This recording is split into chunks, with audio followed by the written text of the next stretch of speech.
At the request of Dr. Lily Cleary, I am going to talk to you a little bit about a piece of writing that I did called Eater Eaten, What Revolves Around Who.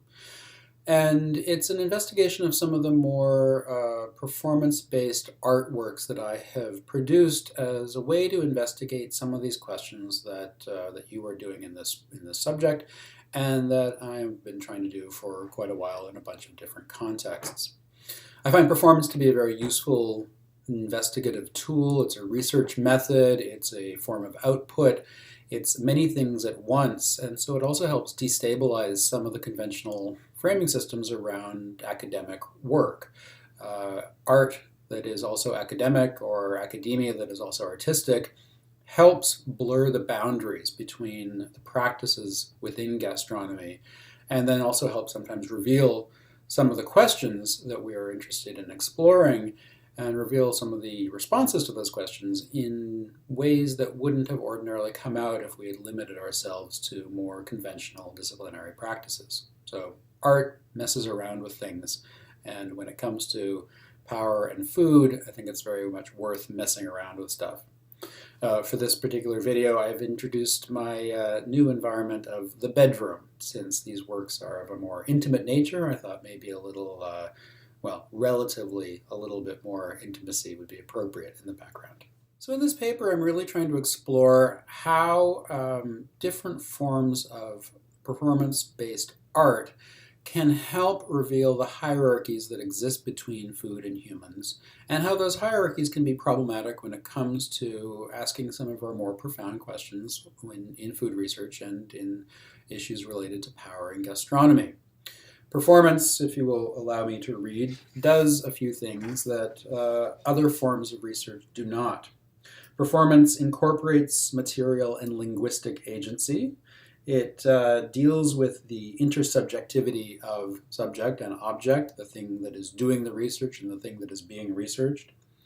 It deals with the links between representation and perception. So when I write, I am creating a structure in which I'm hoping that my meaning will be perceived. When I perform, I may be creating less of a structure or letting more openness exists within that structure. And so different kinds of perceptions can take place, and then that puts attention back onto the perceiver or the audience, who is part of the process of making the knowledge that is being constructed through this research, through its representation, and through the witnessing of the representation. So performance also hybridizes very usefully theory and practice. Performance is a research method, performance is a research output. Performance is theoretical, performance is also practiced. And for food, I think that's very useful because it can lead to insights about food and its systems that might help disrupt certain systems of knowledge, where knowledge is a kind of power. So performance is a way of intervening within systems of power in food, and also, therefore, is a political act. So like some early heretics in the world of science, I think the heretics in the world of gastronomy are sometimes those who choose to allow food to perform its own realities and then maybe step back and look at them and perceive them in ways that we might not otherwise have done had we let it remain an object of study rather than one of the participants in a given piece of research. So throughout my academic work, I've also been doing a lot of artistic work, and this paper is based on 3 of those art projects that were my attempts to both do some interesting artwork and performance, as well as research food from a kind of what you might call a food-centered form of gastronomy. So as opposed to necessarily focusing attention on the human and the human eater, I was interested in maybe taking a perspective that was more intimate to the food itself, something a little bit more, food-centered as opposed to human-centered. The first of the projects was called, and continues to be called, Orchestrer la Perte, Perpetual Demotion. This is a food and robotics installation that was first installed in 2014, and in fact, we believe has an upcoming installation this year in June 2019 in Montreal. And in it, a feeding robot brings spoons that are loaded up with a kind of fermented and industrially stabilized food paste that I make, and those pastes vary depending on location. So the robot brings this spoonful of food towards a human visitor's mouth, and hopefully the human visitor leaves their mouth open, and the food goes in and gets swallowed. And then a human slave, who is an adjunct to the robot, then removes the spoon and dumps it in a bin for washing later on. And that person is also responsible for taking care of the robot, refilling the spoons, and not, in fact, interacting with the human eaters. So this piece is all about the domination and nurturing relationships that exist between humans and technology and food and, in fact, microbes. And that's where the role of fermentation comes in. But each time we install this piece, we discover new things about it, and it has taken on a life of its own in many ways, with each installation demonstrating numerous responses to the questions that we were originally investigating, things to do with the intimacy of feeding, but things to do also with the performativity of art in spaces of art making and art demonstration, and whether art is therefore a stable object that sits in a gallery, or art is the reaction that people have when they come into that gallery. That's yet another question for another time. The second project is a performance which has grown now in different ways, but the one that I focused on was one from 2015 that I performed in Washington, D.C., and it's called The Gastronome in You. And it deals with memory and death and loss and emotionality, and the persistence of humanness through, in this case, yeast cells that exist within a sourdough bread starter. Many years ago, I was in Italy studying gastronomy, and one of my great friends then was a man named Gigi Frasanito. And Gigi was a great lover of food, a great gastronome, a great communicator, and also a great friend. And so when he died about 4 years ago of stomach cancer, it was devastating. He was a great loss. It was a great loss for me and for many of us in the community. His mother very generously gave away pieces of his sourdough bread starter, his pasta madre, and that starter has now traveled around the world to many, many dozens of his friends and family, including to me. The starter also became the center point for this piece, The Gastronome in You, in which I used it as a way of materially communicating both the emotionality and joy of friendship, and what happens when someone dies, but perhaps doesn't entirely die because some of their own microbiome, some of their yeast cells may continue to have reproduced in that starter. And then what does it mean when that starter is used to make bread, or is pasted onto someone's hand, and then contact is made between two humans and maybe a third human in the form of yeast cells. The third piece that I deal with in this piece of writing is called Where ou Firma, which is a sort of silly title about the notion of belonging and originality, of place and identity, and how, in many ways, where we come from, or the many places that we come from, are the sites of the food that we make. The places that we make that food and the places that that food has come from, either literally or figuratively, and that maybe belonging is more about the acts of creation that we do. And when we do those acts of creation with food, we help decenter ourselves from people who are from one place and make ourselves people who are from many places, and in fact people who are constructed of food from all those many places that they're from. As I mentioned, in creating these three pieces, different things happened, and some of those things that happened were not necessarily of my own intentionality. In Orchestre La Perte, we discovered in its first installation how complex it is to bring a piece of food art into an art gallery. In this case, it was the Museum of Contemporary Art here in Montreal. And what I discovered when I got there with my various cases and bags and pieces of apparatus was that the museum always makes visiting artists have their equipment photographed on the way in and then on the way out. And of course, this is to make sure that you haven't stuck a nice little piece of Brancusi sculpture or a Mondrian into your bag or into your case. So whereas they were trying to prevent theft in some ways, they were also coming to grips with the reality that in my case, much of my equipment, the food, the pastes, the elements that were going to be eaten off the spoons of the robot, those weren't going back out with me in the end. They were coming into the museum in my bags, and they were going out of the museum in the bodies of the visitors. So it took a while for the administration to decide what to do. Did they need to photograph all of my cases and all of my plastic containers of food? Or were they just going to let it come in and go out according to its own will? And indeed, ultimately, they decided no, the food did not need to be photographed, because if it was going to go down a toilet somewhere, it didn't necessarily need to be accounted for in the final profit and loss statements of the museum. But it made them question their own policies, because of course food is not generally something that is brought into a museum. In fact, food is often kept out of museums. And so when it's part of an art exhibition, does it create new systems of control? Does it create or demand new policies to be enacted? We ultimately did not have any kind of disclaimer that needed to be either presented or that needed to be signed by the visitors to say, no, I will not sue the museum if I get food poisoning from this artist's work. And it also then questions other issues about art. If you go into a museum and you see a painting that is so emotionally destabilizing that you throw up, do you get to sue the museum or the artist afterward for having created that emotional reaction? What about the materiality of food, or the vibrations of a sound installation or a loud rock concert? What are the requirements of the artist to take care of the visitor in that case? And in this case, it's really just what happens when food enters into those systems, those articulated systems of power that are the art gallery, the art viewer, and the artist himself. Many other things, of course, happened with this installation, particularly when both adults and children approach the robot, and the robot brings that spoonful of food towards the person's mouth, and the person has to then confront their own sense of fear and intimacy and trust.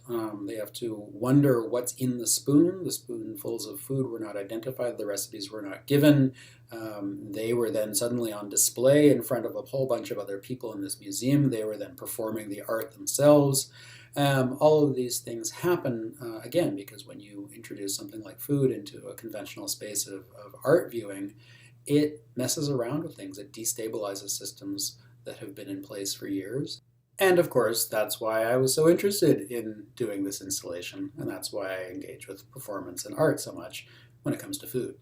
For the micro-performances that constituted the Gastronomy, I sat in front of between 25 and 35 individuals, one at a time, and delivered my story about Gigi and his death and his pasta madre and my love of my friend.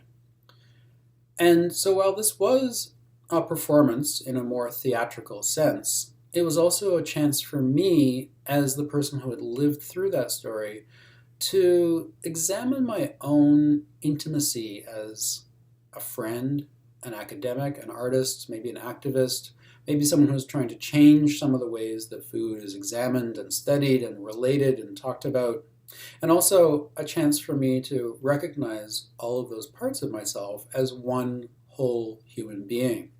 So in an ecosophic sense, by sort of articulating the separate pieces of me within society, the separate roles that I play, and by bringing those back into a whole articulation of the self, I came to understand how those different interrelationships that I have with myself and therefore with other parts of the world, other parts of the community around me, I understood those as important places to investigate what's going on. So in the friction between emotionality and academic rigor, or in the tension between the hot environment that I was performing in, this was all taking place outside in the summer in Washington, D.C., which is a very hot and humid place, those bodily reactions that I was having, the sounds that I was hearing around me, the police sirens, the kids who were playing on skateboards, and the individual directly in front of me who was there to receive a performance, a piece of art, an aesthetic experience, all of those, again, came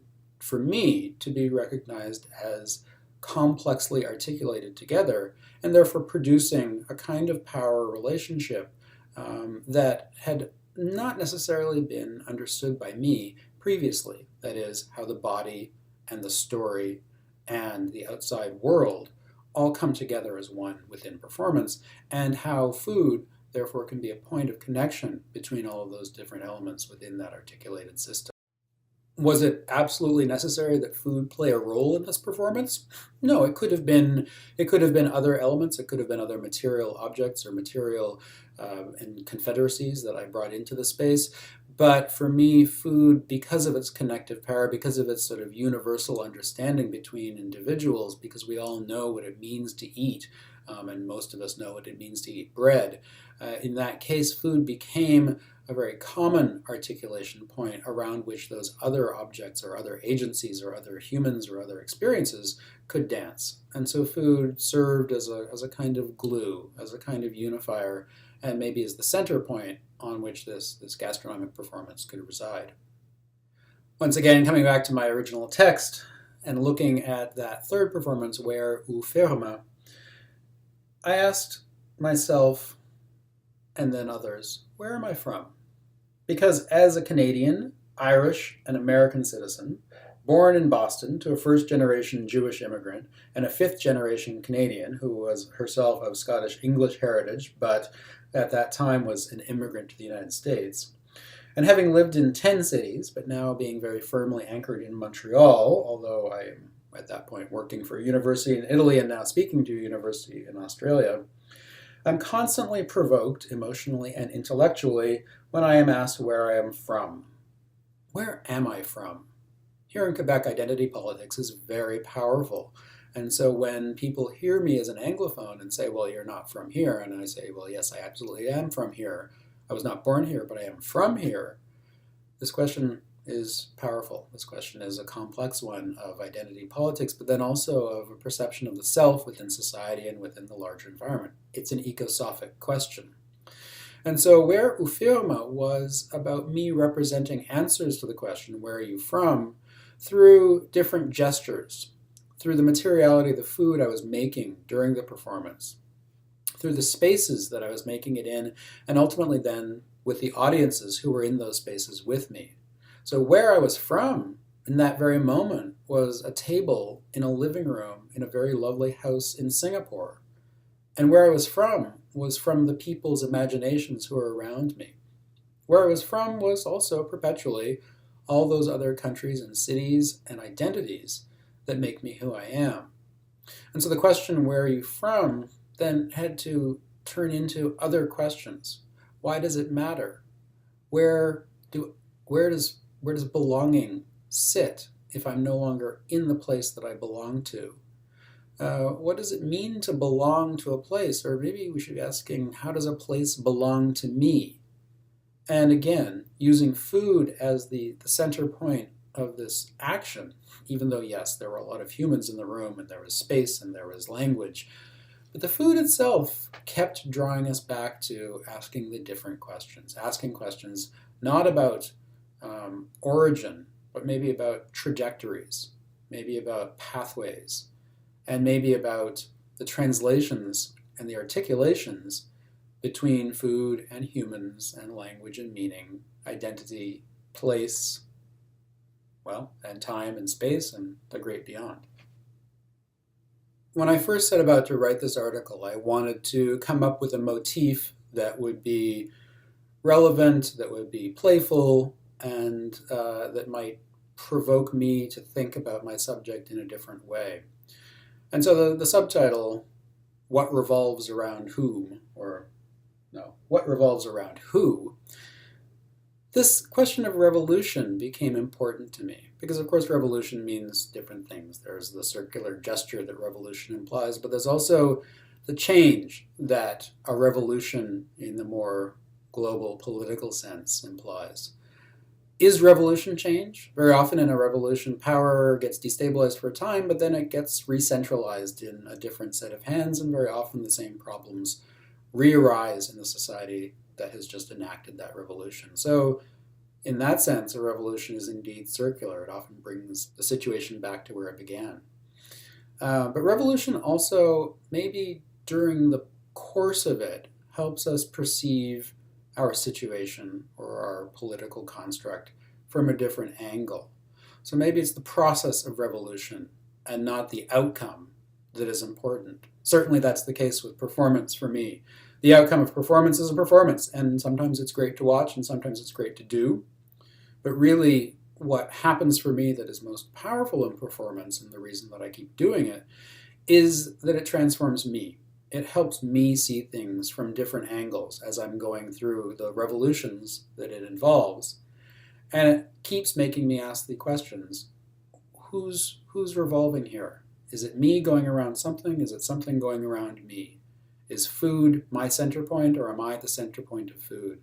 And in asking these questions and in grappling with the responses, we often get to a new perception of the power relationships in which we're involved, and how me and you and all of those people out there, but also the environments that we habitate and the environments within us, the micro-scale environments as well as the macro-scale environments, how all of these are participating in political change, in political systems, in framings of power, and in conceptions of what food ultimately is.